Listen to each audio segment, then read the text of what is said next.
بسم اللہ الرحمن الرحیم۔ السلام علیکم، welcome to another episode of Universe Speak. تو چلیے اہرام مصر کے طلسماتی جادو کے ایپیسوڈ 6 کی طرف چلتے ہیں۔ اگر آپ کو ہماری کہانی پسند آ رہی ہے تو کامنٹ سیکشن میں اپنی رائے کا اظہار ضرور کریں۔ اس سارے علاقے میں چاندی اور سونے کے چھوٹے سکے چلتے تھے۔ میں نے 2 ہیرے بیچ کر اس کے عوض سونے اور چاندی کے کافی سکے حاصل کر کے انہیں ایک تھیلی میں بند کر کے اپنی کمر کے ساتھ باندھ لیا تھا۔ نئے کپڑے اور نئے جوتے بھی خرید کر پہن لیے تھے۔ لمبے کرتے کی جیب میں تھوڑے سے فالتو سونے اور چاندی کے سکے بھی رکھ لیے تھے۔ خرچ کی مجھے کوئی فکر نہیں تھی، صرف 2 باتوں کی فکر تھی۔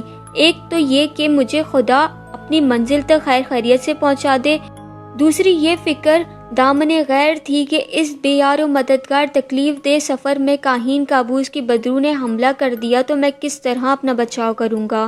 ابھی تک تو میں اپنے دشمن کابوس کی بدرو سے بچا ہوا تھا، شاید اس لیے کہ ممکن ہے کہ وہ اہرام مصر میں مجھے فرعون کے تابوت کے ساتھ دفن کر کے میری طرف سے مطمئن ہو گیا کہ اس نے مجھ سے اپنا انتقام لے لیا ہے۔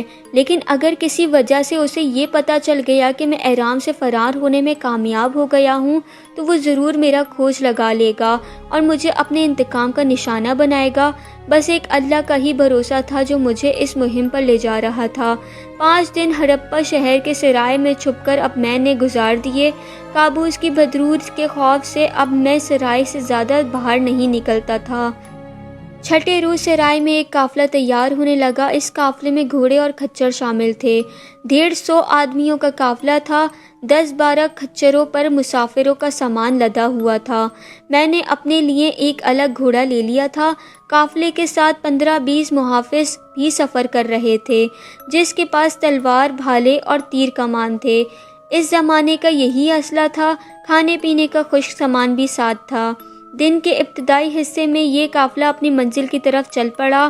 اس طویل و دشوار گزار سفر میں ایسی تکلیفیں برداشت کرنی پڑیں، یہ ایک الگ طویل داستان ہے، لیکن میں ایسے بیان کرنے کی ضرورت نہیں محسوس کروں گا۔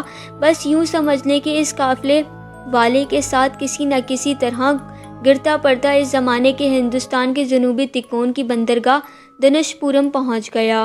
یہاں سے ایک بادبانی جہاز میں سوار ہو گیا جو لکشدیپ کے جزیروں کی طرف جا رہا تھا۔ یہ بھی ایک خطرناک طویل سمندری سفر تھا۔ اس زمانے میں بادبانی جہاز بڑے چھوٹے ہوا کرتے تھے۔ یہ جہاز ہواؤں کے رحم و کرم پر چلا کرتے تھے۔ سمندر میں اگر ہوا بند ہو جاتی تو یہ جہاز بھی اچانک سے سمندر میں کھڑے ہو جاتے تھے۔ ہوا اگر 3 دن تک نہیں چلتی تھی تو جہاز بھی سمندر میں کھڑا ڈولتا رہتا تھا۔ سمندر میں اگر طوفان آ جاتا تو بادبانی جہاز کا پھر خدا ہی حافظ ہے۔ طوفان میں اکثر بادبانی جہاز مسافروں سمیت غرق ہو جاتے تھے۔ ہم جس جہاز پر سوار ہوئے تھے وہ بھی بادبانی اور چھوٹا جہاز تھا۔ یوں سمجھ لیں کہ ایک بہت بڑی کشتی پر بادبان لگا دیے جاتے تھے۔ خوش قسمتی سے وہ موسم سمندری طوفان اور زیادہ بارشوں کا نہیں تھا، جس کی وجہ سے جہاز سمندر میں ڈولتا تو بہت زیادہ رہا لیکن طوفان کی زد میں نہیں آیا۔ یہ بھی میری خوش قسمتی ہی تھی کہ اب تک میرے دشمن کاہین کابوس نے مجھ پر کوئی وار نہیں کیا تھا۔ میں اس انتقامی حملوں سے بھی ابھی تک محفوظ رہا تھا، لیکن مجھے معلوم تھا جیسے ہی اسے میری فرار کا علم ہوگا وہ مجھ پہ وار ضرور کرے گا۔ لکشدیپ کے جزیرے ہندوستان کے جنوب میں کافی فاصلے پر واقع ہیں۔ یہ بے شمار جزیرے ہیں۔ آج کل تو یہ سارے کے سارے جزیرے آباد ہیں اور یہاں جمہوری حکومت قائم ہے اور یہاں سیاحوں کے واسطے جدید قسم کے ہوٹل بنے ہوئے ہیں، لیکن آج سے 5,500 سال پہلے ان جزیروں کے نام سے بھی بہت کم لوگ واقف تھے۔ یہ سارے دور افتادہ جزیرے ویران تھے اور یہاں وحشی قسم کے جنگلی آباد تھے۔ ان میں سے بعض جزیروں پر آدم خور وحشی بھی رہتے تھے۔ کوئی قسمت کا مارا اس طرف نکل جاتا تو جنگلی لوگ اسے پکڑ کر کھا جاتے تھے۔ 4 دن کے سفر کے بعد ہمارا جہاز لکشدیپ کے سب سے بڑے جزیرے کے ساتھ جا کر لگ گیا۔ یہ وہی جزیرہ تھا جہاں وردنا جادوگر کا قبیلہ حکومت کرتا تھا۔ جناتری نے بتایا تھا کہ اس جزیرے پر آدم خور جنگلی بھی رہتے تھے۔ اس نے مجھے جزیرے کے اندر جنگل میں جانے سے منع کیا تھا، چنانچہ میں لکشدیپ جزیرے کے بندرگاہ پر ہی رہا۔ یہاں سے مجھے آگے سرندیپ کے جزیرے پر جانا تھا اور اکیلے ہی کسی کشتی میں سفر کرنا تھا۔ بندرگاہ چھوٹی سی تھی اور ایک ویران سا بازار تھا جہاں دونوں جانب جھوپڑا نما دکانیں تھیں۔ بندرگاہ میں ہی ایک گندی اور بوسیدہ سی سرائے تھی۔ میں وہیں ٹھہر گیا تھا۔ مجھے کسی ایسے آدمی کی تلاش تھی جو مجھے سراندیپ کے سانپوں کے جزیرے کے بارے میں بتائے کہ وہ وہاں سے کتنے فاصلے پر ہے، اور مجھے کوئی ایسا کہاں ملے گا جو مجھے اس جزیرے کے تک پہنچا دے۔ جناتری نے کہا تھا کہ سراندیپ کے بارے میں سب کو پتہ ہے کہ وہاں کے سانپوں اور بدروحوں کی حکمرانی ہے، اس لیے اس طرف کوئی ملا کشتی لے کر جانے کی ہمت نہیں کرتا۔ کافی تلاش کے بعد آخر ایک منجی پیسے کی لالچ میں مجھے اس جزیرے پر لے جانے کے لیے راضی ہو گیا۔ اس نے بتایا کہ ہم منہ اندھیرے لکشدیپ سے چلیں گے، اور اگر موسم ٹھیک رہا تو شام ہونے سے پہلے پہلے سراندیپ کے ساحلوں پر پہنچ جائیں گے۔ اس نے مجھے یہ بھی صاف صاف کہہ دیا تھا کہ وہ مجھے جزیرے کے ساحل پر پہنچا کر فوراً واپس چلا جائے گا۔ اس کی کشتی زیادہ بڑی تو نہیں تھی، مگر ملا یا مانجھی بڑا صحت مند تھا اور بڑا تجربہ کار بھی تھا۔ ہم منہ اندھیرے لکشدیپ کے ساحل پر چلے۔ مانجھی کشتی کو ساحل کی طرف آنے والی بڑی بڑی موجوں کے اوپر چلاتا بڑی مہارت سے کھلے سمندر میں لے آیا۔ کشتی میں صرف ایک بادواں تھا۔ ہوا موافق چل رہی تھی، اگرچہ آسمان پہ ابر چھایا ہوا تھا، مگر بارش بھی نہیں ہو رہی تھی اور ہوا بھی زیادہ تیز نہیں تھی۔ سارا دن ہماری کشتی کھلے سمندر میں ڈولتی ہوئی سفر کرتی رہی۔ سورج مغرب کی طرف جھک رہا تھا کہ دور سے پہاڑیوں کے خاکے ابھرنا شروع ہو گئے۔ مانجھی نے بتایا کہ یہ سراندیپ کی پہاڑیاں ہیں۔ اس کے بادواں کا رخ موڑ کر کشتی کے سراندیپ کی طرف ڈال دیا۔ مانجھی نے پہلی بار مجھ سے پوچھا کہ اس آسیب زدہ موت کے جزیرے پر کیا لینے جا رہا ہوں۔ میں نے کہا، سانپ کے کاٹنے کی ایک دوائی تیار کر رہا ہوں۔ اس کے لیے مجھے اس جزیرے کے کچھ زہریلے سانپوں کی زہر کی ضرورت ہے۔ میں ان سانپوں کو پکڑنے جا رہا ہوں۔ مانجھی کو میری بات کا یقین نہیں آیا، کہنے لگا، لوگ کہتے ہیں کہ سراندیپ کے جزیرے میں ایک بدرو راج کرتی ہے، سانپوں کی چڑیل ہے، اس سے بچ کر رہنا۔ وہ بڑی دور سے انسانوں کی بو سونگھ لیتی ہے، پھر وہ اپنے سانپوں کی مدد سے اس آدمی کو اپنے قبضے میں کر لیتی ہے اور اسے زندہ بھون کر آدھا خود کھاتی ہے، آدھا اپنے سانپوں کو ڈال دیتی ہے۔ اگرچہ یہ افسانوی روایت تھی، مگر ان میں کچھ حقیقت بھی تھی۔ زندہ بدرو کے بارے میں تو جناتری نے بھی خبردار کیا تھا کہ جزیرے پر اس کی اور اس کے سانپوں کی حکومت ہے، اس سے ہوشیار رہنا اور سوچ سمجھ کر اس پر ہاتھ ڈالنا۔ مجھے تو اس زندہ بدرو کو قابو کر کے اس کی گردن میں چمکتے ہوئے سانپ کے گلے سے اپنا تعویذ اتارنا تھا۔ یہی میری مہم کا اصل مقصد تھا۔ میرے پاس کوئی طلسمی طاقت نہیں تھی، صرف جناتری کا دیا ہوا کجلی ناگن کا مہرہ میرے گلے میں ضرور تھا، جسے میرے جزیرے کے سانپوں سے محفوظ رکھنا تھا۔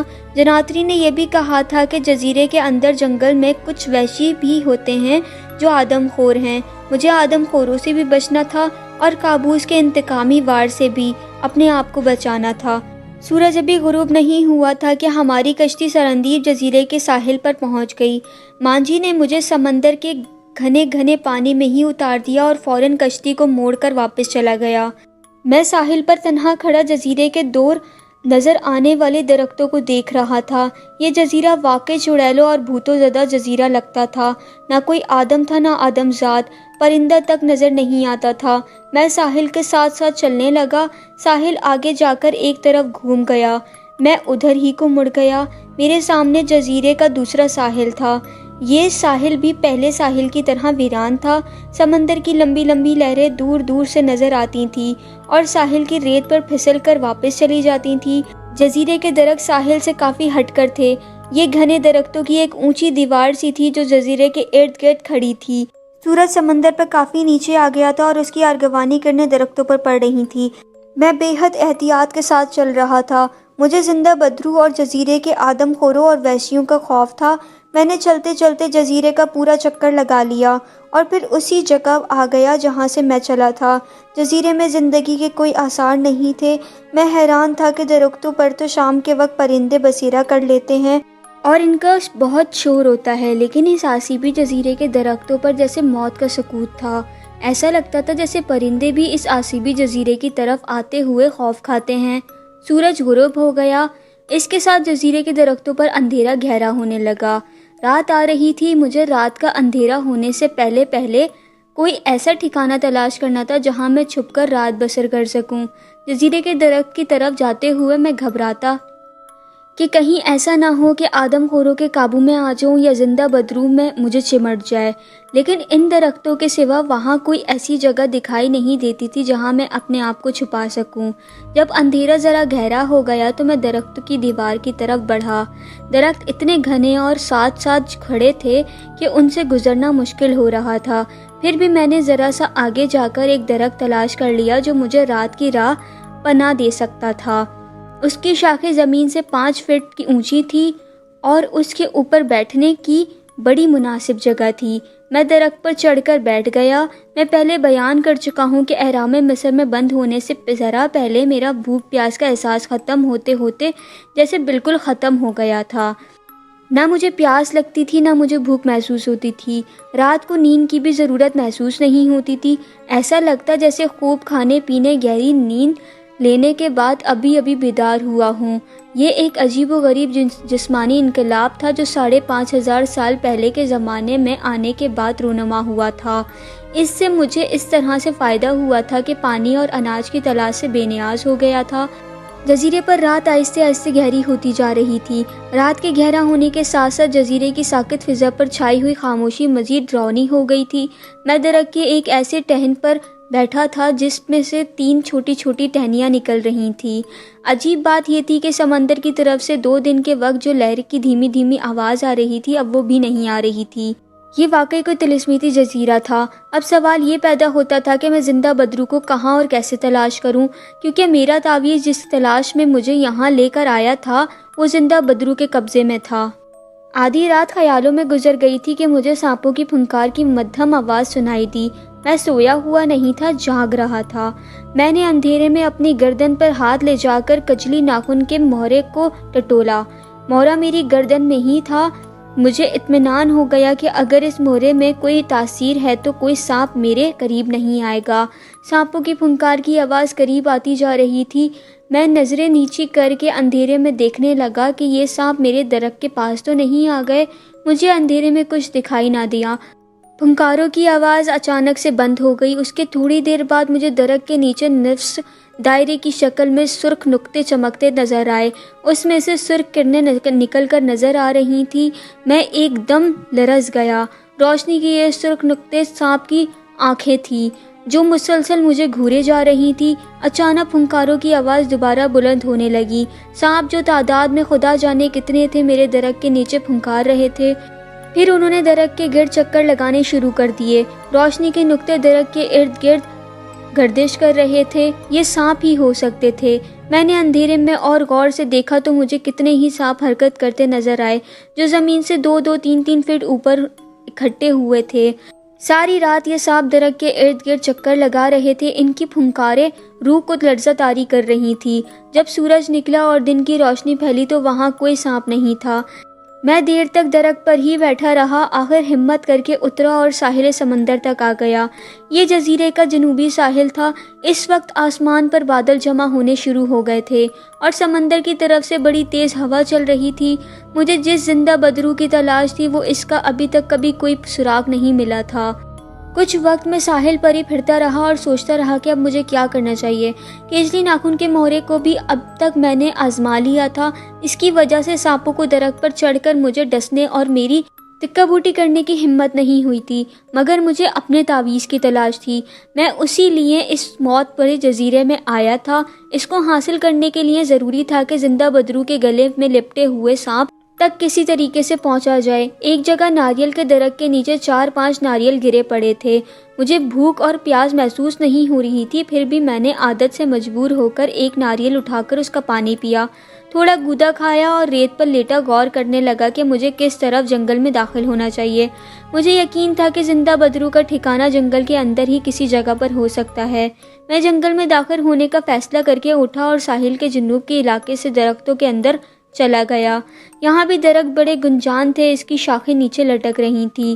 ابھی تک کسی آدم خور اور خوخار وحشی سے میرا سامنا نہیں ہوا تھا۔ جنگل میں بڑی احتیاط اور دشواری کے ساتھ چلتے ہوئے میں جنگل کے وسط میں آ گیا۔ یہاں مجھے یکے بعد دیگر سانپ کی 2 پھنکاریں سنائی دیں اور میں رک کر گنجان درختوں کے نیم اندھیرے میں دیکھنے لگا۔ کوئی سانپ شاید میرا پیچھا کر رہا تھا۔ مگر میرے گلے میں موجود مورے کی وجہ سے میرے قریب نہیں آ رہا تھا۔ میں پھر چل پڑا۔ چند قدم چلنے کے بعد مجھے پھر وہی پھنکار سنائی دی۔ پہلے ایک پھنکار کی آواز آئی، پھر 2 سیکنڈ بعد دوسری پھنکار کی آواز آئی۔ میں نے کوئی پرواہ نہ کی اور چلتا رہا۔ درختوں کا گنجان پن ختم ہو گیا اور سامنے ایک کھلی جگہ پر ایک قطار میں پتھر کے ستون کھڑے تھے، جن کے ساتھ سانپ چمٹے ہوئے تھے اور اوپر نیچے رینگ رہے تھے، اور ایک دہشت ناک نظارہ تھا۔ ستون کے سامنے سے ایک راستہ سامنے کی ایک بہت بڑے گنبد کی طرف جاتا تھا۔ گنبد زمین پر کسی بہت بڑے پیالے کی طرح اوندا ہوا تھا۔ میں گنبد کی طرف بڑھا۔ جیسے جیسے قریب ہو رہا تھا گنبد کی خد و خال نمایاں ہوتے جا رہے تھے۔ جس کو میں گنبد سمجھ رہا تھا، قریب پہنچ کر معلوم ہوا کہ یہ بہت بڑی انسانی کھوپڑی ہے، جس کی آنکھوں کی جگہ 2 گول سوراخ ہیں۔ کھوپڑی کا منہ بند ہے اور درمیان میں سے اوپر اور نیچے کے 4 دانت جکڑ چکے ہیں، جہاں سے اندر جانے کا راستہ ہے۔ میں ایک طرف ہٹ کر بیٹھ گیا اور پہاڑی ٹیلے جیسی انسانی کھوپڑی کا جائزہ لینے لگا۔ اتنے میں سمجھ گیا کہ اندر زندہ بدرو اس جزیرے پر راج کرتی ہوگی، اور پھر یہ کھوپڑی اس زندہ بدرو کا محل ہی ہو سکتا ہے۔ اس اعتبار سے میرا اس کھوپڑی کے اندر تعویذ کی تلاش میں جانا ضروری تھا، مگر میں سوچ سمجھ کر کوئی قدم اٹھانا چاہتا تھا۔ اس بات کا خطرہ بھی تھا کہ میں انجانے میں کسی نئی مصیبت میں نہ پھنس جاؤں، کیونکہ یہ کاہین کابوس کا بچھایا ہوا کوئی جال بھی ہو سکتا ہے۔ ستون پر جو سانپ اوپر نیچے رینگ رہے تھے، اس میں کئی سانپ پھنکارے مارتے مجھے ڈسنے کے لیے میری طرف بڑھتے تھے، مگر کجلی ناخن کے مہرے کی بو انہیں قریب نہیں آنے دیتی تھی۔ گنبد نما کھوپڑی کے دہانے کے چکور سوراخ کے اندر اندھیرا تھا۔ آخر میں اٹھ کر کھوپڑی کی طرف بڑھا۔ قریب آ کر دیکھا کہ کھوپڑی کے منہ کے چکور سوراخ پر مکڑیوں نے ایک بہت بڑا جال بچھا رکھا ہے۔ اس کا مطلب یہ تھا کہ اس کا شگاف میں سے کوئی اندر داخل ہوا ہے اور نہ کوئی باہر نکلا ہے، ورنہ مکڑیوں کا جالا ضرور ٹوٹ چکا ہوتا۔ کھوپڑی کے منہ تک جانے کے لیے پتھر کا زینہ بنا ہوا تھا، جس کے اوپر سیڑھی کے پر ایک جانب سانپ نے پھن پھیلایا ہوا بیٹھا تھا۔ میں ایک لمحے کے لیے رک گیا، مگر میرا کھوپڑی کے اندر جانا ضروری تھا۔ بہت ممکن تھا کہ مجھے وہاں سے اپنے تعویذ کا کوئی سراغ مل جاتا۔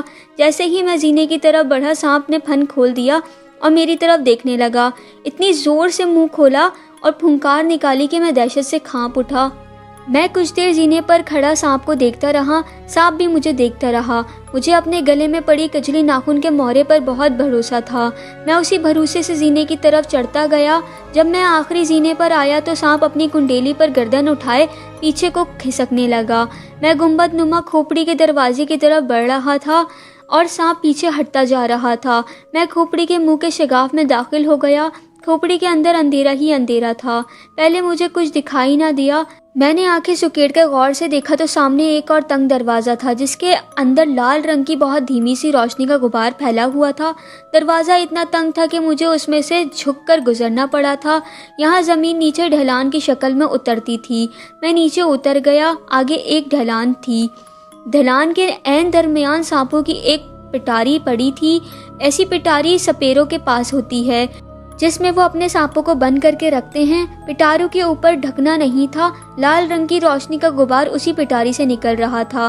میں یہ دیکھنے کے لیے پٹاری میں کہیں وہ سانپ تو نہیں جس کی گردن میں میرا تعویذ بندھا ہے، آگے بڑھا تو اچانک ڈھلان کی 3 جانب سے 3 بڑی روشنی کے سانپ پھنکارتے ہوئے داخل ہوئے اور پٹاری کے گرد اپنا پھن پھیلا کر ایسے کھڑے ہو گئے جیسے پٹاری کے محافظ سانپ ہوں، اور اسی انتظار میں ہوں کہ میں ذرا آگے بڑھوں تو میری ٹکا بوٹی کر دیں۔ میں وہیں ٹھہر گیا۔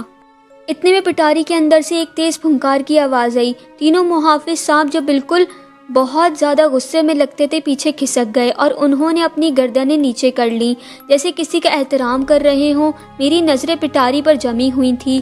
پھر پٹاری میں سے ایک نیلے رنگ کا سانپ نمودار ہوا، جس کی گردن پٹاری سے 1 گز بلند ہو گئی۔ اس کے سر پر ایک لال رنگ کا چھوٹا سا تاج تھا، اس میں لال ہیرے جڑے ہوئے تھے۔ لال رنگ کی روشنی ان ہیروں میں سے پھوٹ رہی تھی۔ میں بت بنا اسے دیکھ رہا تھا۔ نیلے سانپ نے باری باری گردن گھما کر تینوں محافظ سانپوں کو دیکھا۔ تینوں سانپوں نے پھن سکیڑ لیے اور جس طرف سے آئے تھے اسی طرف چلے گئے۔ اب وہاں میں، پٹاری اور سانپ رہ گئے تھے۔ پھر ایک عورت کی آواز آئی، تمہیں جناتری دیوی نے میرا مہرہ دے کر یہاں بھیجا ہے۔ مجھ پر جناتری کے بڑے احسان ہے۔ میں نے ادھر ادھر دیکھا، جس عورت کی آواز آئی تھی وہ کہاں کھڑی ہے، لیکن وہاں کوئی عورت دکھائی نہ دی۔ مجھے نسوانی آواز دوبارہ سنائی دی، مجھے ادھر ادھر کیا دیکھ رہے ہو؟ میں تمہارے سامنے بیٹھی ہوں۔ مگر میرے سامنے تو کوئی عورت نہیں تھی۔ یہ عورت قدیم ترین درادری زبان بول رہی تھی۔ میں نے بھی اسی زبان میں کہا، کیا تم بھی الکا کی طرح کوئی غیبی عورت ہو؟ نہیں، عورت کی آواز آئی، میں غیبی عورت نہیں ہوں۔ پھر تم مجھے دکھائی کیوں نہیں دیتی؟ میں نے سوال کیا۔ نسوانی آواز نے کہا، کیا تم مجھے پٹاری میں نہیں دیکھ رہے ہو؟ تب مجھے پتا چلا کہ پٹاری میں پھن اٹھائے جو سانپ بیٹھا ہے، یہ اس کی آواز ہے۔ میں نے کہا، تم سانپ ہو کر انسانی آواز میں کیسے بول رہی ہو؟ نسوانی آواز نے کہا، سنو، میں کجلی ناگن ہوں، یہ میرا ہی مورا ہے جو تمہارے گلے میں موجود ہے۔ مجھے معلوم تھا یہ جادوگر اور طلسم کی دنیا ہے، یہاں یہ سب کچھ ممکن تھا۔ سانپ نما عورت کی طرح سانپوں کی زبان بھی بول سکتی ہے، لیکن میں نے تجسس کی خاطر بول دیا۔ میں کیسے یقین کر لوں کہ تم یہ کجلی ناگن ہو جبکہ تم سانپ کے بجائے عورت کی آواز میں بول رہی ہو؟ ایک لمحے کے لیے وہاں خاموشی چھا گئی، پھر کجلی ناگن کی آواز آئی، میرا اصلی روپ عورت کا روپ ہے، مگر میں نے ناگن کا روپ دھار رکھا ہے۔ تمہارے شک کو دور کرنے کے لیے میں اصلی روپ میں واپس آتی ہوں۔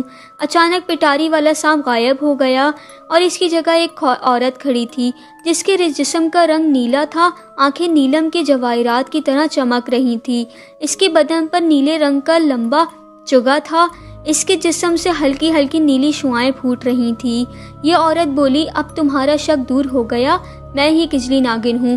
میں جانتی ہوں جناتری نے تمہیں کس مقصد کے لیے یہاں بھیجا ہوگا، مجھے بتاؤ میں کیسے تمہاری مدد کر سکتی ہوں؟ میں نے کہا، کجلی ناگن، میری ایک ایسی قیمتی شے گم ہو گئی ہے جس پر میری زندگی کا دار و مدار ہے۔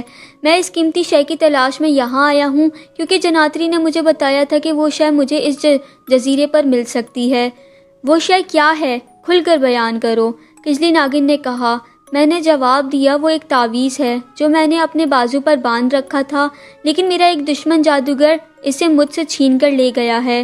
جناتری نے مجھے بتایا کہ یہ تعویذ اس جزیرے کی زندہ بدرو نے اپنے پالتو سانپ کی گردن میں ڈال رکھا ہے اور یہ سانپ ہر وقت اس کی گردن سے لپٹا رہتا ہے۔ کیا تم یہ تعویذ حاصل کرنے کے لیے میری مدد کر سکتی ہو؟ اگر یہ تعویذ مجھے نہ ملا تو میری زندگی ایسے بدنصیب کی زندگی ہو جائے گی جس کو قبر میں زندہ دفن کر دیا گیا ہو۔ کجلی ناگن کی نیلی آنکھیں کی روشنی ایک لمحے کے لیے تیز ہو کر اپنی اصلی حالت میں آ گئی۔ اس نے کہا، یہ تمہاری خوش قسمتی ہے جو تمہیں میری کھوپڑی بھون کی طرف لے آئی ہے۔ اگر تم بدقسمتی سے جنگل کی دوسری طرف نکل جاتے تو تم زندہ بدرو کے سانپوں سے گھرے ہوئے پڑے ہوتے اور زندہ بدرو تمہیں وہیں بھون کر کھا جاتی۔ میرے جسم میں خوف کی لہر دوڑ گئی۔ کجلی ناگن بولی، تم میرے لیے جناتری دیوی کی امانت ہو، تمہاری حفاظت کرنا اور تمہارا مسئلہ حل کرنا میرے لیے فرض ہو گیا ہے۔ زندہ بدرو کی گردن سے لپٹے ہوئے سانپ کے گلے سے تمہارا تعویذ اتارنا آسان کام نہیں ہے۔ وہ زندہ بدرو کا پالتو سانپ ہے اور اس جزیرے پر زندہ بدرو کا راج ہے، جو سانپوں کی مہارانی نہیں بلکہ ایک بہت خطرناک جادوگرنی بھی ہے۔ پھر بھی میں تمہارا مسئلہ حل کرنے کی پوری کوشش کروں گی۔ میں نے پوچھا، کیا جزیرے کے اس علاقے پر تمہاری حکومت ہے؟ کجلی ناگن نے کہا، اس سارے جزیرے پر زندہ بدرو کی حکومت ہے، مجھے اس نے سانپوں کی وزیر مقرر کیا ہے، میں زندہ بدرو کے ماتحت ہوں۔ میں نے کہا، پھر تم زندہ بدرو کے پالتو سانپ کے گلے میں میرا تعویذ کیسے اتار سکو گی؟ کجلی ناگن بولی، یہ تم مجھ پر چھوڑ دو، میں جانتی ہوں کہ کس قدر خطرناک کام ہے یہ۔ اگر زندہ بدرو کو مجھ پر ذرا سا بھی شک پڑ گیا تو وہ مجھے اپنے طلسم سے جلا کر راکھ کر دے گی، لیکن تمہیں جناتری نے بھیجا ہے اور اس عورت کے مجھ پر بڑے احسان ہے اور اس کی بات کبھی نہیں ٹال سکتی۔ میں کوئی نہ کوئی ایسی تدبیر ضرور نکال لوں گی کہ تمہیں تمہارا تعویذ لا کر دے دوں، لیکن اس دوران تم میرے کھوپڑی ببون میں ہی رہو گے، یہاں سے ہرگز ایک قدم بھی باہر نہیں نکالو گے۔ میں نے کہا، جیسا کہو گی میں ویسا ہی کروں گا۔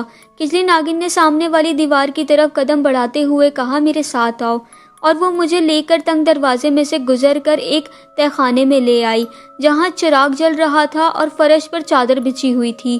کہنے لگی، تم یہاں آرام کرو، یہاں تمہیں بھوک پیاس کی کوئی حاجت محسوس نہیں ہوگی، جب تک میں تمہارے پاس واپس نہ آؤں تم یہی رہنا۔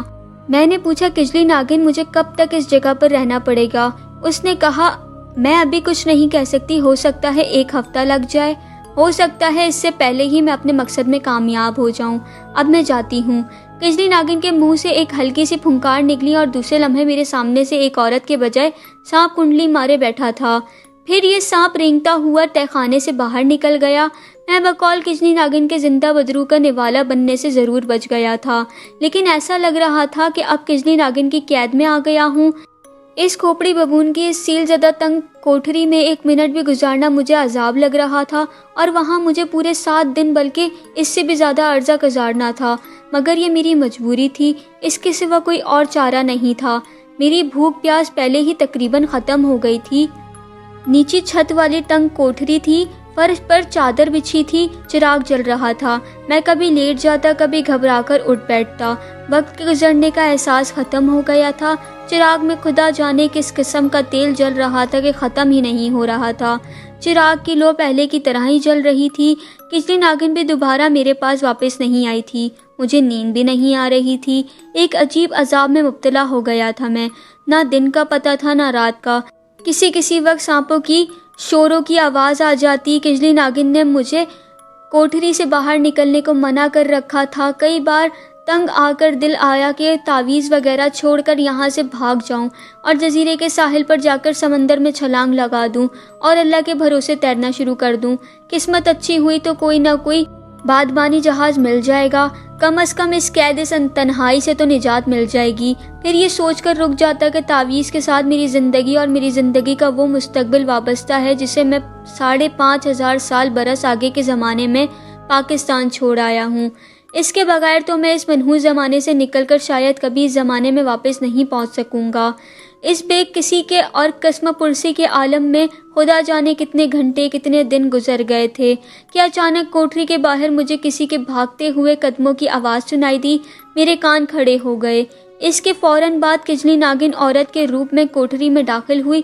وہ سخت گھبرائی ہوئی تھی۔ آتے ہی بولی جلدی سے میرے ساتھ آؤ۔ اتنا کہہ کر وہ باہر نکل گئی۔ میں بھی اس کے پیچھے باہر آ گیا۔ وہ دلان میں سے دور ایک دروازے میں داخل ہوئی۔ میں بھی اس کے پیچھے پیچھے دروازے میں داخل ہو گیا۔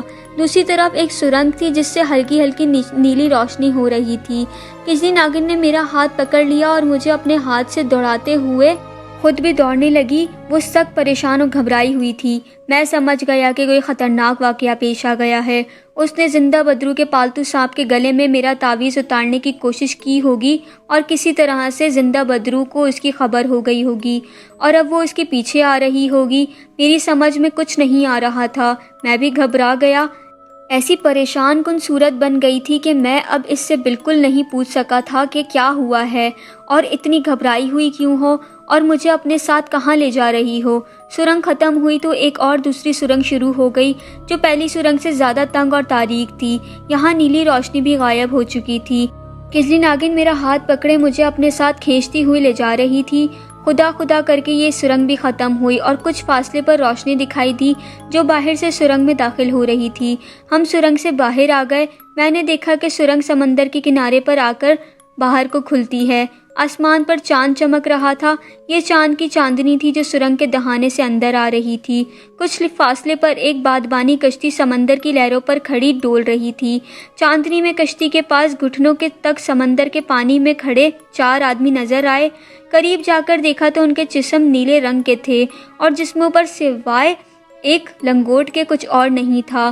انہوں نے فوراً کجلی ناگن کو اور مجھے سہارا دے کر بادبانی کشتی میں سوار کرایا اور پھر خود بھی کشتی میں سوار ہو گئے اور بڑے بڑے چپو چلا کر کشتی کو چلانے لگے۔ کشتی کا بادبان کھول دیا۔ اس میں ہوا بھری تو کشتی ساحل سے دور ہونے لگی۔ بادبان اور چپوؤں کے چلانے سے کشتی بڑی تیزی سے سمندر کی موجوں کو چیرتی ہوئی جزیرے سے کافی دور نکل آئی۔ کجلی ناگن بادبان کے نیچے کشتی میں کھڑی جس طرف کشتی جا رہی تھی اس طرف سمندر کو دیکھ رہی تھی۔ نیلے ملا کشتی چلائے جا رہے تھے۔ کجلی ناگن میرے پاس آ کر تختے پر بیٹھ گئی اور کہنے لگی، میں نے تمہارا کام کر دیا ہے، لیکن اس وقت تمہاری اور میری دونوں کی زندگیاں شدید خطرے میں ہیں۔ کسی بھی وقت کچھ بھی ہو سکتا ہے۔ اس نے میرا تعویذ اپنی خفیہ جیب سے نکال کر مجھے دے دیا اور کہا، یہ لو اپنی امانت۔ تعویذ دیکھ کر میری خوشی کا کوئی ٹھکانہ نہیں تھا۔ تعویذ کو ہاتھ میں لے کر جیسے میرے جسم ناتواں میں جیسے جان سی پڑ گئی۔ میں نے فوراً اسے اپنے بازو میں باندھ لیا۔ ابھی تک کجلی ناگن نے مجھے یہ نہیں بتایا تھا کہ میرا تعویذ اڑانے میں اسے اس پر ایسی کون سی ناگہانی مصیبت آن پڑی ہے کہ اسے اپنے جزیرے سے ہی فرار ہونا پڑ گیا تھا؟ اور اس نے یہ کیوں کہا تھا کہ اس کے علاوہ میری بھی جان خطرے میں ہے؟ عجیب و غریب وضع کے نیلے جسم والے ملا بڑی خاموشی اور جان فشاری سے کشتی چلا رہے تھے۔ کشتی کے بادبان میں بھی ہوا بھری ہوئی تھی اور کشتی کافی تیزی رفتاری سے سمندر میں بہتی ہوئی چلی جا رہی تھی۔ چاند آسمان کے وسط میں چمک رہا تھا، جس کی روشنی میں سمندر کی لہریں دور دور تک روشن تھی۔ سمندر کی ہواؤں اور موجوں کا کشتی کے ساتھ ٹکرانے سے ہلکا ہلکا شور مسلسل ہو رہا تھا۔ کجلی ناگن میرے قریب ہی تختے پر بڑے وقار کے ساتھ مورنی کی گردن اوپر اٹھائے بیٹھی دور سمندر پر نظریں جمائے ہوئے تھی۔ اس کے چہرے، اریاں، بازوؤں اور چاندنی میں نظر آنے والے سینے کا رنگ مورنی کے رنگ کی طرح سفید تھا۔ اس کے سیاہ بال سمندر کی ہواؤں میں اڑے جا رہے تھے اور سانپوں کی طرح بیچو تاب کھا رہے تھے۔ ایسی زبردست قسم کی مہارانیوں کی شان والی نیلے رنگ کی عورت میں نے اپنی زندگی میں نہیں دیکھی تھی۔ وہ بھرپور جوان تھی۔ میں نے گردن موڑ کر پیچھے کی جانب دیکھا۔ چاندنی میں سراندیپ کا سانپوں کا خطرہ جزیرہ اب نگاہوں سے اوجھل ہو گیا تھا۔ پہلے اس کے اونچے پہاڑ سیاہ دھبوں کی طرح نظر آتے تھے، اب یہ دھبے بھی غائب ہو گئے تھے۔ مجھے معلوم نہیں تھا اب ہم کس طرف جا رہے ہیں، لیکن مجھے اس بات کی خوشی ضرور تھی کہ میرا تعویذ میرے پاس واپس آ گیا ہے اور میں منحوس جزیرے سے نکل آیا ہوں۔ ہماری بادبانی کشتی بہت دیر تک کھلے سمندر میں سفر کرتی رہی۔ اس دوران نیلے ملا برابر چپو چلائے جا رہے تھے۔ انہوں نے ایک منٹ کے لیے بھی رک کر سانس نہیں لیا تھا۔ خدا جانے وہ فولاد کے تھے یا کوئی جن بھوت تھے۔ کجلی ناگن نے بھی مجھ سے کوئی بات نہیں کی تھی، میں بھی خاموش تھا۔ چاند آسمان پر سفر کرتے کرتے مغرب کی طرف جھک گیا تھا۔ اتنے میں نیلے ملاحوں میں سے ایک ملا چپو چھوڑ کر اٹھ کر کھڑا ہوا۔ اس نے سمندر میں سے ایک طرف اشارہ کیا اور حلق سے سانپ کی پھنکار جیسی آواز 2-3 بار نکالی اور کجلی ناگن کی طرف دیکھا۔ کجلی ناگن کھڑی ہوئی، جس طرح نیلے ملا نے اشارہ کیا تھا اس طرف دیکھنے لگی۔ میں بھی اسی طرف دیکھنے لگا۔ سمندر میں دور سیاہ لکیر سی کھچی ہوئی تھی۔ کجلی ناگن نے 3 بار منہ سے سسکار سے ملتی جلتی آواز نکالی۔ نیلا ملا بیٹھ گیا اور چپو چلانے لگا۔ کشتی کا رخ سمندر میں نظر آنے والی سیاہ لکیر کی طرف کر دیا۔ کجلی ناگن 2 قدم چل کر کشتی کے بادبان کے ڈنڈے کو پکڑ کر اپنی طرف کھڑی ہو گئی۔ کشتی اوپر نیچے اور دائیں بائیں ڈول رہی تھی۔ سیاہ لکیر آہستہ آہستہ پھیلتی جا رہی تھی۔ یہ کوئی جزیرہ لگتا تھا۔ پورے چاند کی چاندنی میں سیاہ لکیر پہاڑی سلسلے کی طرح دکھائی دینے لگی تھی۔ یہ سیاہ لکیر دائیں بائیں بہت طویل ہو گئی تھی۔ اس کی مغربی سمت میں کچھ روشنیاں بھی نظر آنے لگی۔ کجلی ناگن نے اپنے حلق سے پھنکار نما آواز نکال کر ملاحوں کو کوئی حکم دیا۔ ملاحوں نے فوراً کشتی کا رخ روشنیوں کی سمت موڑ دیا۔ کچھ دیر بعد روشنیاں ہماری طرف سے اوجھل ہو گئیں۔ کشتی چاندنی رات میں جزیرے کے دھندلے دھندلے ساحل کی طرف تیزی سے بڑھ رہی تھی۔ جزیرے کا یہ ساحل دور تک خالی خالی نظر آ رہا تھا۔ کشتی جب کنارے پر آ کر رک گئی تو کجلی ناگن میری طرف دیکھ کر بولی، ہم یہاں اتریں گے۔ میں کجلی ناگن کے ساتھ ہی کشتی سے اتر گیا۔ نیلے بھوت نما ملا کشتی میں چپو چھوڑ کر بڑے ادب سے ہاتھ باندھ کر کھڑے ہو گئے۔ کجلی ناگن نے انہیں پھنکار اور سسکار کی آواز میں کچھ حکم دیا۔ چاروں ملا نے ایک ساتھ سر جھکا دیا اور پھر کشتی میں گئے اور چپو زور زور سے چلاتے ہوئے کشتی کے سمندر کی طرف چلانے لگے۔ جب تک کشتی سمندر میں کافی دور نہیں چلی گئی، کجلی ناگن کھڑی ساحل کو تکتی رہی۔ جب کشتی بہت دور نکل گئی تو کجلی ناگن نے میری طرف دیکھ کر کہا، جانتے ہو ہم کہاں آ گئے ہیں؟ یہ بھی لکشدیپ کے جزیروں میں سے ایک جزیرہ ہوگا۔ کجلی ناگن بولی، نہیں، یہ ایک چھوٹا سا ملک ہے۔ اس ملک کے چاروں طرف سمندر تھا۔ یہ سنہال دیپ ہے، آؤ میرے ساتھ۔ وہ مجھے ساتھ لے کر سمندر کی لہروں میں لہراتے درختوں کی قطار کی طرف چل دی۔ تب میں نے کجلی ناگن سے پوچھا، تم نے کہا تھا کہ ہم دونوں کی زندگیاں بہت خطرے میں ہیں، اس کا کیا مطلب تھا؟ کجلی ناگن نے کہا، یہ میں تمہیں اپنے پرانے قلعے پر چل کر ہی بتاؤں گی۔ میں خاموش رہا، سوچنے لگا تھا کہ یہاں اس کا کون سا قلعہ ہو سکتا ہے؟ کیا یہ اس ملک کے کسی قلعے میں رہتی ہے؟ طرح طرح کے سوال میرے ذہن میں پیدا ہو رہے تھے۔ حقیقت یہ تھی کہ میں نے تعویذ تو حاصل کر لیا تھا، اب مجھے کاہین کابوس کی طرف سے کوئی خطرہ نہیں تھا، کیونکہ مجھ پر کاہین کابوس کے طلسم کا کوئی اثر نہیں ہو سکتا تھا۔ لیکن اب میں یہ چاہتا تھا کہ کوئی ایسی صورت نکل آئے میں تاریخ کے جس غیر مذہب و وحشی لوگوں کے زمانے میں آ گیا ہوں، کسی طرح سے نکل کر واپس اپنے وطن پاکستان پہنچ جاؤں۔ سنہال دیپ جزیرہ نما ملک کے مشرقی کنارے کی طرف اندر کی جانب ایک چھوٹے سے ٹیلے پر عجیب و غریب قسم کے گھنے درختوں میں گھسا ہوا کسی پرانے قلعے کا کھنڈر تھا۔ کجلی ناگن اس قلعے کے کھنڈر میں کسی زمانے میں رہا کرتی تھی۔ بعد میں مجھے معلوم ہوا کہ سنہال ڈیپ کا یہ جزیرہ نما ملک آج کا سری لنکا کا ملک تھا۔ ٹوٹی پھوٹی پتھر کی کشادہ سیڑھیاں چڑھ کر ہم قلعے میں داخل ہو گئے تھے۔ قلعے کے باہر چاندنی تھی مگر قلعے میں گھپ اندھیرا تھا۔ مجھ پر یہ انکشاف بھی ہوا تھا کہ کجلی ناگن کو اندھیرے میں بھی نظر آ جاتا ہے۔ اس نے میرا ہاتھ پکڑ رکھا تھا اور مجھے سنبھال کر اپنے ساتھ چلا رہی تھی۔ ہم قلعے کی دوسری منزل کی تاریکی سیڑھیاں چڑھ رہے تھے۔ کہنے لگی، کبھی میں اس قلعے پر راج کیا کرتی تھی، میں اس قلعے کی مہارانی تھی، اور پھر دشمن نے میرے قلعے پر چڑھائی کر دی اور میرے خاوند کو قتل کر ڈالا۔ تب میں نے ماں نگنی کا 2 ماہ کا خطرناک چلہ کیا اور مہارانی سے کجلی ناگن بن گئی۔ میں نے اپنے دشمنوں کو ایک ایک کر کے ڈس کر ہلاک کر ڈالا، مگر اپنے خاوند کے بغیر میرا اس قلعے سے دل اچاٹ ہو گیا تھا۔ میں اسے چھوڑ کر سراندیپ میں زندہ بدرو کے پاس چلی گئی۔ زندہ بدرو نے مجھے اپنے جزیرے کا وزیر بنا دیا۔ میں کئی 100 سال تک سراندیپ میں وزیر بن کر ہی رہی، یہاں تک کہ اب مجھے اس جزیرے کو بھی ہمیشہ کے لیے چھوڑ دینا پڑ گیا ہے۔ زینے پر چڑھتے ہوئے میرا سانس پھول گیا تھا مگر کجلی ناگن پر کوئی اثر نہیں ہوا تھا۔ ہم قلعے کی دوسری منزل کی ایک کمرے میں آ گئے جہاں دیوار پر ایک لمبی کھڑکی میں سے چاندنی کمرے میں آ رہی تھی۔ کمرے کے فرش پر بوسیدہ قالین بچھا ہوا تھا، پرانی طرز کے تخت پر بھی قالین بچھا ہوا تھا اور لمبے لمبے گاؤ تکیے رکھے ہوئے تھے۔ کجلی ناگن نے مجھے اپنے پاس تخت پر بٹھا لیا اور کہنے لگی، اب میں تمہیں بتاتی ہوں کہ میں زندہ بدرو کا جزیرہ چھوڑنے پر کیوں مجبور ہو گئی ہوں۔ میں جناتری دیوی کے احسانوں کا بدلہ چکانا چاہتی تھی اور تمہیں ہر حالت میں تمہارا تعویذ واپس کر دینا چاہتی تھی، لیکن میں جانتی تھی کہ یہ بے حد خطرناک کام ہے جس میں ہاتھ ڈال رہی ہوں۔ مجھ سے اگر ذرا سی بھی بھول ہو گئی تو زندہ بدرو کو فوراً پتہ چل جائے گا کہ میں یہاں کس مقصد سے آئی ہوں۔ اس کے بعد لازمی بات تھی کہ وہ مجھے اور تمہیں زندہ نہیں چھوڑے گی۔ میں نے بڑی احتیاط اور بڑے چالاکی سے اپنے مقصد ناگنی طلسم سے بھی کام لیا، لیکن جب میں سانپ کی گردن سے تعویذ اتار کر وہاں سے فرار ہو رہی تھی تو زندہ بدرو کو پتہ چل گیا۔ اس نے طلسم پھونک کر مجھے جلا کر راکھ کرنے کی کوشش کی، لیکن میں اس کے طلسم سے نکل آئی۔ ناگن سے عورت کی شکل بدلنے کے باعث میرے جسم کی بو زندہ بدرو تک نہیں پہنچ سکتی تھی۔ بس میں نے تمہیں فوراً اپنے ساتھ لیا اور اپنے خطرناک غلاموں کی مدد سے سمندر پار کر کے یہاں پہنچ گئی۔ میں نے کہا کہ کیا ہم یہاں زندہ بدرو کے طلسم سے محفوظ ہوں گے؟ کیا یا وہ ہمیں کوئی نقصان نہیں پہنچا سکتی ہے؟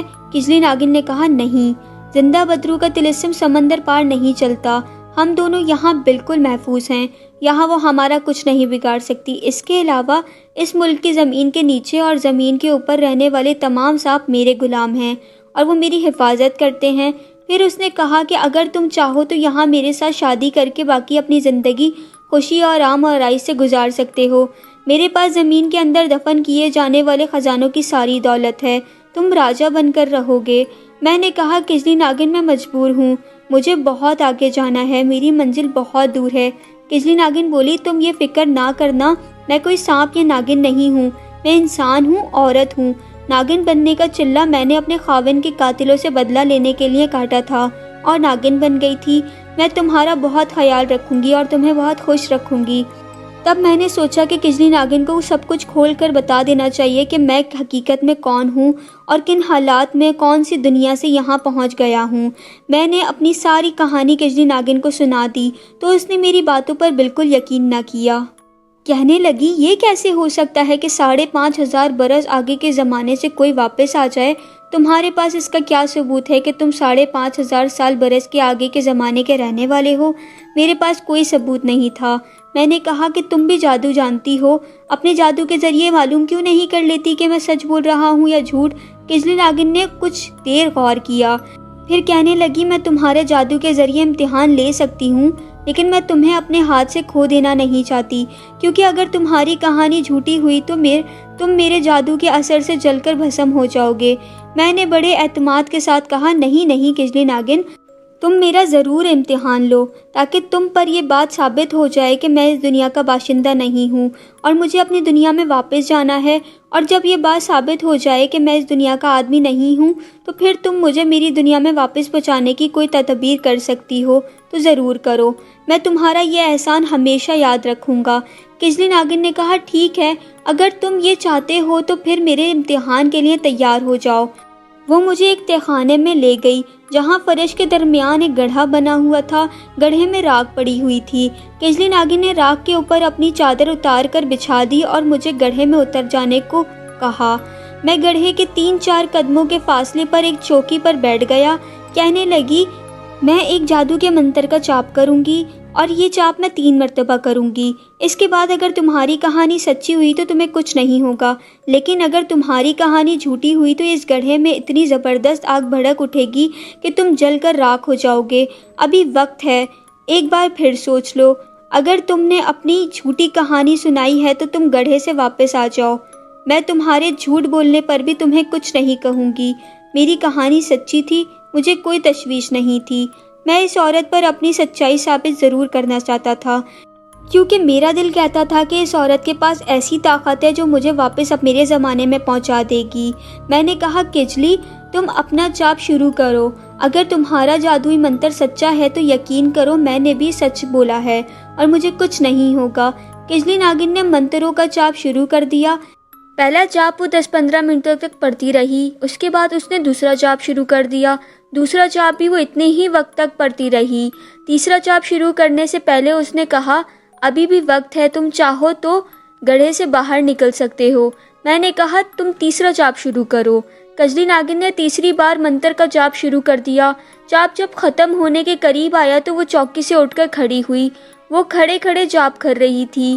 جب منتروں کے جاپ کا تیسرا دور بھی ختم ہو گیا تو کجلی ناگن نے ہاتھ اوپر اٹھایا اور بلند آواز میں کہا مہانگنی مہانگنی، میں نے تیرے منتروں کا جاپ کیا ہے، اگر اس شخص کی کہانی جھوٹی ہے تو اس پہ اپنا شراپ ڈال کر اسے جلا کر بھسم کر دے۔ اس نے ہاتھ میری طرف کر کے انگلی کا اشارہ کیا۔ وہ 3-4 سیکنڈ اسی طرح کھڑی رہی مگر گڑھے میں آگ نہ بھڑکی۔ اس نے ایک بار پھر آواز بلند کی اور وہی جملے دہرائے مگر گڑھے میں آگ نہ بھڑکی۔ تب کجلی ناگن نے آگے بڑھ کر میرا ہاتھ گڑھے کی طرف بڑھایا اور مسکراتے ہوئے کہا تم سچے ہو، تم نے سچ بولا ہے، تمہاری کہانی سچی ہے، آؤ گڑھے سے باہر نکل آؤ۔ میں اس کا ہاتھ پکڑ کے گڑھے سے باہر نکل آیا۔ ہم تہ خانے والے کمرے سے واپس بڑے کمرے میں آ گئے۔ یہاں کجلی ناگن نے ایک چراغ روشن کر دیا تھا کیونکہ رات کافی ڈھل گئی تھی اور لمبی کھڑکی سے چاند کی روشنی اندر نہیں آ رہی تھی۔ چاند غروب ہو چکا تھا، ہم دونوں تخت پر بیٹھے تھے۔ میں نے کجلی ناگن سے کہا اب جب کہ یہ ثابت ہو چکا ہے کہ میرا تمہارے زمانے سے کوئی تعلق نہیں ہے تو اب تم میری مدد کرو۔ میں جانتا ہوں تمہارے پاس بڑی زبردست طلسمیتی طاقت ہے، کسی طرح بھی میرے زمانے میں پہنچا دو مجھے، وہاں میرے عزیز و اقارب اور دوست یار میری جدائی میں رو رہے ہوں گے۔ کجلی ناگن کے چہرے سے ظاہر ہو رہا تھا وہ کسی گہری سوچ میں ہے۔ جب میں نے اس سے اپنی بات ختم کی تو اس نے لمبا سانس لے کر میری طرف دیکھا اور کہا میں ضرور تمہاری مدد کروں گی مگر تمہاری کامیابی میں تمہاری قسمت کا بھی ہاتھ ہوگا۔ میں نے کہا میں تمہارا مطلب نہیں سمجھا۔ کجلی ناگن نے کہا مطلب یہ کہ تھوڑی دیر بعد میں تمہیں ایک کمرے میں لے کر جاؤں گی، وہاں تمہارے سامنے 2 دروازے ہوں گے، ان دونوں دروازوں میں سے ایک دروازہ واپس تمہیں تمہاری دنیا میں لے جائے گا، دوسرے دروازے میں داخل ہوگے تو قدیم تاریخ کے کسی اور ہی دور میں نکل جاؤ گے، اور ہاں وہاں سے تمہارا میرے پاس آنا بھی ناممکن ہوگا اور تم اپنے زمانے میں بھی نہیں پہنچ پاؤ گے۔ یہ ایک خطرہ ہے، اگر تم یہ خطرہ مول لینے کے لیے تیار ہو تو تمہیں میری مدد کے لیے میں حاضر ہوں۔ میں نے کہا تم اتنی زبردست طلسمیتی طاقت رکھتی ہو، کیا تم یہ بھی معلوم نہیں کر سکتی کہ وہ کون سا دروازہ ہے جو مجھے میرے زمانے میں واپس لے جائے گا؟ کجلی ناگن بولی ہماری طلسم کی دنیا میں کسی مقصد کو حاصل کرنے کے لیے کوئی نہ کوئی شرط ضرور پوری کرنی پڑتی ہے۔ ان دونوں دروازوں کی شرط یہ ہے کہ آدمی خود سوچ کر فیصلہ کرے کہ اسے کون سے دروازے میں داخل ہونا چاہیے۔ میں نے کہا اس میں سوچ سمجھ کر کام لینے کا تو سوال ہی پیدا نہیں ہوتا، یہ تو محض اتفاق ہوگا کہ اپنے زمانے میں پہنچا دینے والے دروازے میں داخل ہو جاؤں۔ یہ اتفاق اور قسمت کا کھیل ہے، اس میں عقل اور دانش مندی کا کوئی کام نہیں۔ کجلی ناگن بولی تم جو کچھ بھی سمجھو، لیکن تمہیں زندگی کا سب سے بڑا خطرہ موڑ لے کر دونوں میں سے ایک دروازے کا انتخاب کرنا ہوگا۔ میں نے فیصلہ کن انداز میں کہا، کجلی میں تیار ہوں، تم مجھے دونوں دروازوں کے پاس لے چلو، میں اللہ کا نام لے کر کسی ایک دروازے میں داخل ہو جاؤں گا، آگے جو اللہ کرے سو ہو۔ کجلی ناگن مجھے قلعے کی چھت پر بنی ہوئی کوٹھری میں لے گئی۔ کوٹھری میں ایک دیا جل رہا تھا، اس کی روشنی میں مجھے سامنے والی دیوار کے ساتھ لگے ہوئے لکڑی کے 2 تابوت دکھائی دیے، دونوں کے درمیان بمشکل 4 سے 5 منٹ کا فاصلہ ہوگا۔ کجلی ناگن نے کہا، 100 سال پہلے اس دیش میں بکرما نام کا ایک راجہ راج کرتا تھا، یہ قلعہ اسی راجہ نے بنوایا تھا۔ راجہ کی نانی کا نام دناوری تھا۔ بکرما اور دناوری ایک دوسرے کو بہت چاہتے تھے۔ انہوں نے وصیت کر رکھی تھی کہ مرنے کے بعد دونوں کو الگ الگ تابوت میں بند کر کے اس کی کوٹری میں کھڑا کر دیا جائے گا اور 3 دن بعد تابوت کھول دیا جائے۔ بڑے پجاری نے ایسا ہی کیا۔ جب راجہ اور رانی دونوں مر گئے تو ان کی لاشوں کو الگ الگ تابوتوں میں بند کر کے دیوار کے ساتھ کھڑا کر دیا گیا۔ 3 دن بعد جب تابوت کھول کر دیکھا گیا تو راجہ اور رانی کی لاشیں غائب تھیں۔ اسی رات راجہ اور رانی بڑے پجاری کے خواب میں آئے اور انہوں نے کہا کہ ہم سورگ میں پہنچ چکے ہیں اور ہماری وصیت ہے کہ ان تابوتوں کو یہیں رہنے دیا جائے۔ تب سے لے کر آج تک تابوت کو کوٹری میں اسی طرح رکھے دیا گیا ہے۔ میرے بڑے گرو جی نے ان تابوتوں کے آگے بیٹھ کر چلا کاٹا تھا۔ اس کے بعد انہوں نے مجھے کہا تھا کہ تابوتوں کو ہمیشہ بند رکھنا۔ ان تابوتوں میں ایک تابوت کا دروازہ آدمی کو خوشیوں کی وادی میں لے جائے گا اور دوسرا دروازہ کسی بڑی مصیبت میں مبتلا کر دے گا۔ میں تمہیں یہ نہیں بتاؤں گی کہ خوشیوں کا تابوت کون سا ہے اور مصیبت کا کون سا۔ گرو جی دوسری دنیا میں چلے گئے، میں کبھی ان تابوت کے پاس نہیں آئی تھی، لیکن اب جب تم عجیب و غریب قسم کی مصیبت میں ڈال دیے گئے ہو تو میں تمہیں یہاں لے آئی ہوں۔ کجلی ناگن نے آگے بڑھ کر دونوں تابوتوں کے ڈھکن ہٹا دیے۔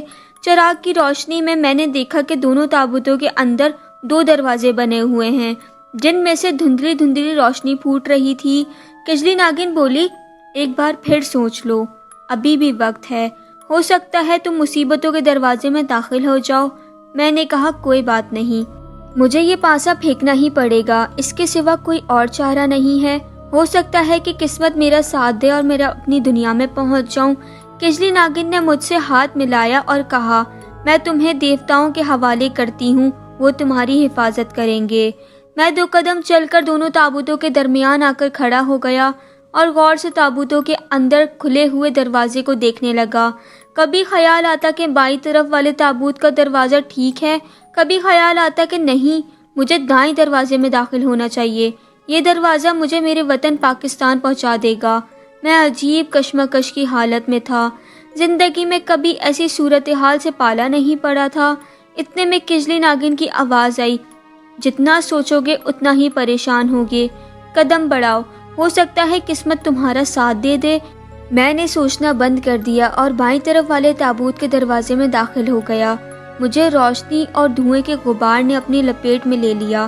دروازے کے آگے سیڑھیاں تھیں اور سیڑھیاں اتر گیا میں، لیکن دھوئیں کے غبار نے مجھ پر نیم بے ہوشی طاری کر دی تھی۔ پھر سیڑھیاں ایک دم ختم ہو گئی اور میں جیسے ایک گڑھے میں گر پڑا۔ میری آنکھیں بند تھیں، آنکھیں کھول کر دیکھا تو میری دنیا بدل چکی تھی۔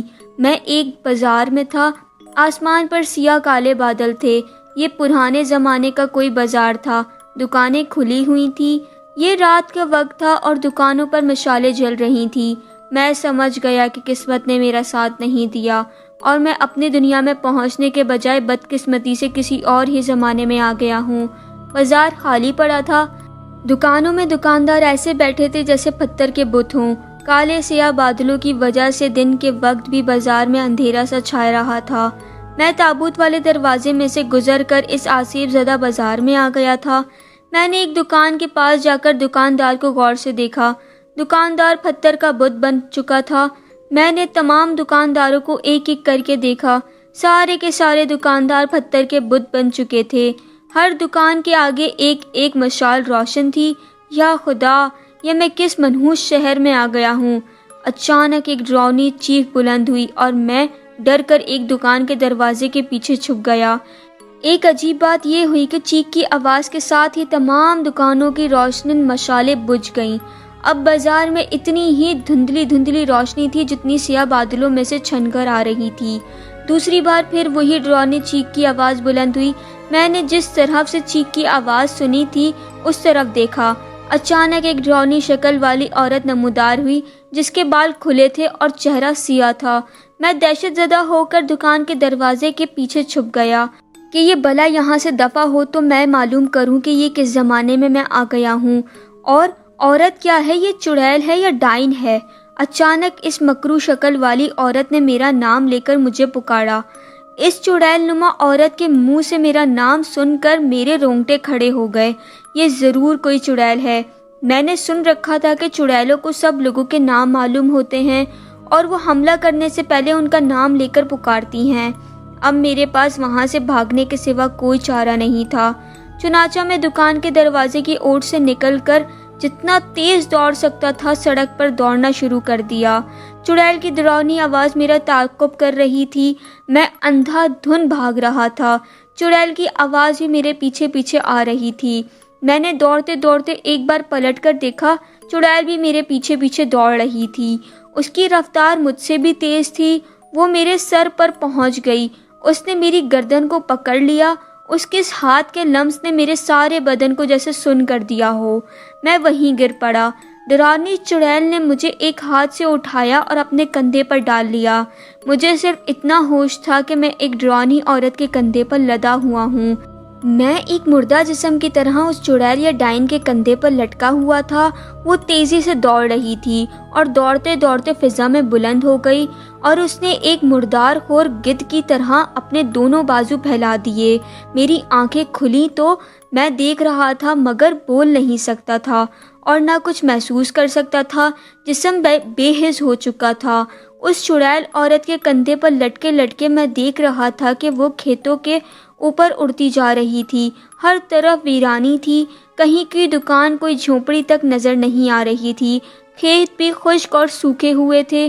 خدا جانے تاریخ کے کس منحوس دور میں آ چکا تھا میں۔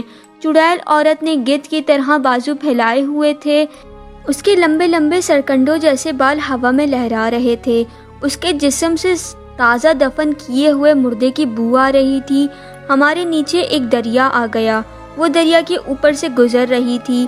دریا میں کہیں کسی جگہ کوئی کشتی نظر نہیں آ رہی تھی۔ دریا کافی چھوٹا تھا۔ وہ دریا کے اوپر پرواز کرتی ہوئی دوسرے کنارے پر آ گئی۔ یہاں نیچے کھیتوں کی ایک جگہ عجیب شکل کی جھاڑیاں تھیں۔ چڑیل عورت نے پرواز کرتے کرتے ایک غوطہ لگایا اور میں نے سامنے ایک کھنڈر دیکھا جس کی منڈیروں پر دیو حاکل گدھ پر کھولے بھوتوں کی طرح بیٹھے تھے۔ چڑیل عورت جیسے ہی کھنڈر کے اوپر پہنچی، گدھوں نے ڈراؤنی آواز نکالنا شروع کر دی۔ چڑیل عورت نے اڑتے ہوئے کھنڈر کا ایک چکر لگایا اور پھر اس کی چھت پر اڑ گئی۔ مکروہ عورت، مردہ خور گدھ چڑیل کو دیکھ کر اور زیادہ چیخنے لگے۔ چڑیل نے کھڑکھڑاتی آواز میں کہا، بیتال آ گیا ہے، فکر نہ کرو، بیتال آ گیا ہے۔ وہ مجھے بیتال کے نام سے پکار رہی تھی۔ خدا جانے وہ منحوس بیتال کون تھا، اور یہ چڑیل مجھے اٹھا کر آسیب زدہ کھنڈر میں کیوں لے آئی تھی؟ چھت کا زینہ اتر کر چڑیل عورت مجھے ایک کوٹھری میں لے آئی اور مجھے زمین پر لٹا دیا۔ میرا جسم بے حس تھا۔ میں ہاتھ پیر نہیں ہلا سکتا تھا، صرف میرے حواس زندہ تھے۔ چڑیل عورت نے جھک کر میری گردن کو دونوں ہاتھوں میں تھوڑا سا دبایا۔ جیسے ہی اس نے ہاتھ چھوڑے، میرے جسم میں سنسنی سی دوڑ گئی اور دوسرے لمحے میرے جسم پہلے جیسی توانائی آ گئی۔ کوٹھری میں ابھی تک اندھیرا تھا۔ چڑیل نے دیوار سے لگی ہوئی ایک مشال جلا دی۔ کوٹھری میں روشنی ہو گئی۔ میں نے دیکھا کہ اس کی دیواروں پر بے شمار انسانی کھوپڑیاں کیلوں سے لٹکی ہوئی تھی۔ میں فرش پر جس جگہ پڑا ہوا تھا وہاں قریب ہی مٹی کی بڑی ہنڈیا پڑی تھی۔ چڑیل نے مٹی کا ایک پیالہ ہنڈیا میں ڈال کر اس میں کوئی مشروب بھرا اور میرے جسم پر اس نے انڈیل دیا۔ مجھے پہلے تو سردی محسوس ہوئی، اس کے بعد ایسا لگا جیسے کسی نے میرے جسم میں آگ بھر دی ہو۔ میں تڑپنے لگا۔ چڑیل میرے پاس کھڑی مجھے دیکھ رہی تھی اور حلق سے عجیب و غریب خرخراہٹ کی آوازیں نکال رہی تھی۔ کسی وقت وہ بلند آواز میں کہتی، بیتال، بیتال، تو واپس آ گیا، تو میرا غلام ہے، تو میرا حکم پورا کرے گا۔ میں فرش پر لوٹ پوٹ ہو رہا تھا۔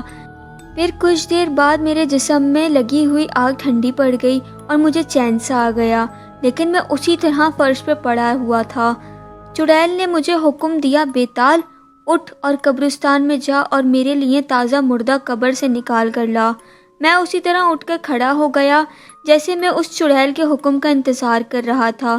میں کوٹری کے دروازے کی طرف چلتا ہوا باہر نکل گیا اور آسمان ویسے ہی سیاہ کالے بادلوں سے بھرا ہوا تھا۔ میں نے آسمان کی طرف دیکھا، مجھے کچھ احساس نہیں ہو رہا تھا کہ یہ دن کا وقت ہے یا شام کا وقت یا یہ رات کا وقت ہو رہا ہے۔ میرے ذہن میں سوائے اس کے اور کوئی خیال نہیں تھا کہ مجھے قبرستان میں جا کر چڑیل کے لیے تازہ دفن کیا ہوا مردہ لانا ہے۔ میرے کانوں میں چڑیل کا حکم بار بار گونج رہا تھا، بیتال اٹھ کر قبرستان جا اور میرے لیے تازہ مردہ قبر سے نکال کر لا۔ میرا ضمیر اس طرح مطمئن تھا جیسے میں جب سے پیدا ہوا ہوں چڑیل کے واسطے قبرستان سے تازہ مردے نکال کر لا رہا ہوں۔ میں یہ بھی بھول گیا تھا کہ مجھے اپنے وطن پاکستان بھی جانا ہے۔ اس چڑیل نے میرے اوپر ہنڈیا میں سے جو مشروب نکال کر پھینکا تھا، اس نے میری تمام نفسیات کو بدل دیا تھا۔ میں دلان عبور کر گیا۔ میں اسی طرح چل رہا تھا جیسے کسی بہت بڑے کھلونے کی چابی دی گئی ہو اور اپنے آپ چل رہا ہو۔ دلان ختم ہو گیا۔ آگے ایک شکستہ دروازہ تھا جو کھلا تھا۔ دروازے کے پاس ہی ایک پھاوڑا رکھا تھا۔ میں نے پھاوڑا اٹھا کر کاندھے پر رکھ لیا اور دروازے سے باہر نکل آیا۔ فضا میں اندھیرا سا چھایا ہوا تھا۔ میں چلا جا رہا تھا۔ آگے ایک تاریک گھاٹی آ گئی۔ میں گھاٹی میں اتر گیا۔ گھاٹی کے دونوں جانب دیواروں پر ایسی جھاڑیاں اگی ہوئی تھیں جن کی ٹہنیاں پھن کھولے سانپوں کی طرح تھیں۔ میں خود اس طرح چل رہا تھا جیسے کسی قبر کے مردہ اٹھ کر چلنے لگ گیا ہو۔ آگے پھر ایک گھاٹی کی چڑھائی چڑھ کر میں کھلی جگہ میں آ گیا جہاں دور دور پہاڑی ٹیلے تھے۔ یہ سیاہ پہاڑیاں تھیں، ایک طرف درختوں کے جھنڈ تھے۔ میں اپنے آپ درختوں کے جھنڈ کی طرف جا رہا تھا۔ درخت بس شکل تھے اور ان کی ٹہنیوں پر کانٹے ہی کانٹے تھے۔ کسی ٹہنی پر ایک بھی پتا نظر نہیں آ رہا تھا۔ ہوا چل رہی تھی۔ ہوا میں مٹی کے تیل کی بدبو تھی۔ یہ بدبو مجھے بڑی اچھی لگ رہی تھی اور میرے جسم میں ایک نئی طاقت پیدا کر رہی تھی۔ درختوں کے جھنڈوں کے درمیان قبر ہی قبر پھیلی ہوئی تھی۔ ان میں ایک قبر کی مٹی بھی تازہ تھی، خشک نہیں ہوئی تھی۔ کسی نے میرے دماغ کے اندر سے کہا کہ یہ ہی تازہ قبر ہے۔ میں قبر کے پاس پہنچتے ہی پھڑاوت چلانا شروع کر دیا۔ مجھے ایک لمحے کے لیے بھی یہ احساس نہیں ہو رہا تھا کہ کسی نے مجھے قبر کھودتے دیکھ لیا تو کیا ہوگا۔ میں ایسے قبر کھود رہا تھا جیسے عام آدمی زمین کھود رہا ہو۔ مجھے وہاں کافی گہرا شگاف پیدا ہو گیا۔ میں نے پھڑاوا ایک طرف رکھ کر قبر میں سے شگاف میں جھانک کر دیکھا۔ مجھے کفن میں لپٹے ہوئے مردے کی سیاہ پاؤں نظر آئے۔ میں نے دونوں ہاتھ اندر ڈال کر کفن کو ٹٹولا۔ یہ مردے کے پاؤں تھے۔ میں نے مردے کو کفن سمیت کھینچنا شروع کر دیا۔ تھوڑی سی جدوجہد کے بعد مردہ کفن سمیت قبر سے باہر نکل آیا۔ میں نے اسے اٹھا کر کندھے پر ڈالا اور دوسرے ہاتھ میں پھڑاوا پکڑ کر چڑیل عورت کے عصبی کھنڈر کی جانب چلنا شروع کر دیا۔ میرے قدم پوری ناپ تول کے ساتھ اٹھ رہے تھے۔ میں اپنے ہوش و حواس کھو چکا تھا۔ بس مجھے ایسا لگ رہا تھا میں کسی کا صدیوں سے غلام ہوں اور اس کا حکم ماننا میرا فرض ہے۔ مجھے ایک لمحے کے لیے بھی احساس نہیں ہو رہا تھا کہ انسانیت کے خلاف کتنا بڑا جرم کر کے آ رہا ہوں اور اس جسم کی بے حرمتی کر رہا ہوں جس کے مرنے کے بعد ہر قوم، ہر مذہب کے لوگ احترام کرتے ہیں۔ میں مردہ لے کر کھنڈر کے شکستہ دروازوں کے پاس آیا تو کھنڈر کی منڈیروں پر بیٹھی ہوئی گدھے شور مچاتی ہوئی اڑتی ہوئی آئیں اور میرے سر کے اوپر منڈلانے لگی، مگر کسی گدھ کی اتنی جرأت نہیں ہو رہی تھی کہ وہ میرے کاندھے پر سے لٹکے ہوئے کفن پوش مردے کو ٹھونگا مارے۔ میں مردے کی لاش لے کر کوٹری میں آ گیا۔ چڑیل ہنڈیا کے پاس جھاڑیاں اور چھوٹی کلہاڑی لے کر بیٹھی میرا انتظار کر رہی تھی۔ میں نے کفن پوش مردہ اس کے آگے ڈال دیا۔ اس نے مردے کا کفن ایک ہی جھٹکے سے کھینچ کر الگ کر دیا۔ یہ کسی مرد کا مردہ تھا۔ چڑیل عورت نے میری طرف دیکھ کر کہا، بیتال تو نے حکم مانا، اب سامنے والی دیوار کے ساتھ جا کر کھڑا ہو جا۔ میں دیوار کے ساتھ جا کر کھڑا ہو گیا۔ چڑیل عورت نے مردے کے جسم پر چھڑیاں اور کڑھاڑی چلانی شروع کر دی۔ دیکھتے ہی دیکھتے اس نے مردے کے کتنے ہی ٹکڑے کر ڈالے۔ ابھی انہیں کہنا شروع کر دیا، مجھے چڑیل عورت کی ہڈیاں چبانے کی آواز آ رہی تھی۔ مردے کے جسم کا سارا خون ابھی نہیں جمع تھا۔ عورت چڑیل کے ہونٹ، منہ اور کان خون سے بھر گئے تھے۔ جب چڑیل کا پیٹ مردے کے گوشت سے بھر گیا تو اس نے کھوپڑی کو دیوار میں کیل کے ساتھ ٹھونک دیا۔ میری طرف متوجہ ہو کر بولی، بیتال، یہ باقی بچا ہوا گوشت اور ہڈیاں اٹھا کر چھت پر لے جا۔ میں تو جیسے اس کے حکم کا غلام بن چکا تھا، جلدی سے کفن کی چادر میں خون آلود گوشت اور ہڈیاں اکٹھی کر کے ڈالیں اور اس کی گٹھری بنا کر سر پر رکھی اور چھت پر لے آیا۔ چڑیل میرے آگے آگے چل رہی تھی۔ مجھے اور چڑیل کو دیکھتے ہی گدے شور مچاتی، چیختی چلاتی میرے سر پر گردش کرنے لگی۔ چڑیل نے کہا، بیتال، میرے بچوں کو گوشت ڈال دے، انہیں بھوک لگی ہے۔ میں نے کفن کھول کر مردے کی ساری بچی ہوئی ہڈیاں اور گوشت گدھوں کو ڈال دیا۔ گدھ ان پر جھپٹ پڑی۔ چڑیل نے کہا، بیتال، میرے ساتھ آ۔ وہ آگے آگے اور میں اس کے پیچھے پیچھے چل پڑا۔ وہ مجھے کھنڈر کے دوسرے زینے سے اتار کر نیچے لے آئی۔ کھنڈر کے اس طرف ایک چھوٹا سا نسوانی رنگ کا ٹیلا تھا۔ وہ مجھے چلاتی ہوئی ٹیلے کے اوپر لے آئی۔ یہاں ایک جگہ پتھر کی بہت بڑی سل زمین پر پڑی تھی۔ اس نے مجھے حکم دیا، بیتال، سل کو سرکا کر پرے کر دو۔ میں نے سل کو ایک ہاتھ سے سرکا کر پرے کر دیا۔ سل کے نیچے ایک کنواں سا تھا۔ چڑیل نے کہا، بیتال، کنویں میں چھلانگ لگا دو۔ میں تو حکم کا غلام بن گیا تھا۔ میں نے چڑیل کا حکم سنتے ہی کنویں میں چھلانگ لگا دی۔ کنواں 15-20 فٹ گہرا تھا۔ اس کی تہہ میں پانی نہیں تھا، گھاس پھوس اور جھاڑیاں بھری تھیں۔ میں ان کے اوپر جا گرا اور دیکھا کہ چڑیل نے سل دوبارہ کنویں کے اوپر رکھ دی۔ کنویں میں اندھیرا تھا۔ آج میں اس وقت کا تصور کرتا ہوں تو میری روح کانپ جاتی ہے کہ میں اس وقت کوئی اور ہی آدمی تھا۔ مجھے نہ تو یہ احساس ہو رہا تھا کہ میں اندھے کنویں میں بیٹھا ہوں، اور نہ یہ خیال آتا تھا کہ میں ایک چڑیل کا غلام ہو کر رہ گیا ہوں، جو مجھ سے ایک گھناؤنا جرم کرا چکی ہے اور آگے نہ جانے کیا کچھ کرانے والی تھی۔ کہانی کا اگلا حصہ نیکسٹ ایپیسوڈ میں۔ تب تک اپنا بہت سارا خیال رکھیے گا۔ اللہ حافظ۔